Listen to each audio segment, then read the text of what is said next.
পাহাড় আর হ্রদে ঘেরা সুইজারল্যান্ডের নয়নাভিরাম শহর লোকারণ্য রূপালী পর্দার বিশ্ব সেরা সৃষ্টি আর তারকাদের মেলা বসাতে আবার নতুন রূপে সাজল ওই ঐতিহাসিক শহর। জমকালো আয়োজনের মধ্য দিয়ে পর্দা উঠল ৭৯তম লোকারণ্য ফিল্ম ফেস্টিভ্যালের।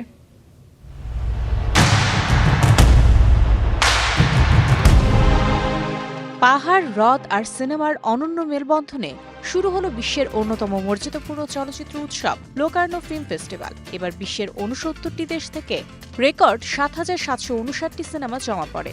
সেখান থেকে বাছাই করা ২৩৩টি চলচ্চিত্র নিয়ে সাজানো হয়েছে ১১ দিনের এই আন্তর্জাতিক আয়োজন।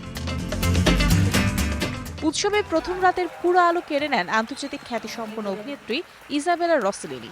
চলচ্চিত্রে অসামান্য অবদানের স্বীকৃতিস্বরূপ তার হাতে তুলে দেওয়া হয় মর্যাদাপূর্ণ এক্সিলেন্স অ্যাওয়ার্ড।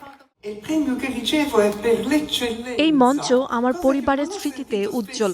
১৯৪৮ সালে আমার বাবা রবার্তো রসেলিনি এখান থেকেই পুরস্কৃত হয়েছিলেন। ২০২৩ সালে আমার ভাইও সম্মাননা পান। আজ লোকার্নোর এই ঐতিহাসিক খোলা আকাশের নিচে দাঁড়িয়ে পুরস্কার গ্রহণ করা আমার জীবনের অন্যতম আবেগঘন মুহূর্ত।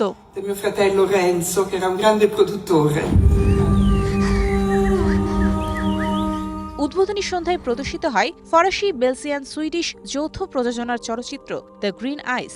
৮,০০০ দর্শকের করতালিতে মুখরিত হয়ে ওঠে ইউরোপের সবচেয়ে বড় ওপেন এয়ার থিয়েটার পিয়াজ্জা গ্রান্দে। সূচনা আয়োজনে উপস্থিত ছিলেন মূল প্রতিযোগিতা বিভাগের জুরি প্রধান, বেলজিয়ান নির্মাতা ফ্যাব্রিস দুয়েলস সহ বিশ্ব চলচ্চিত্রের খ্যাতনামা বিচারকরা।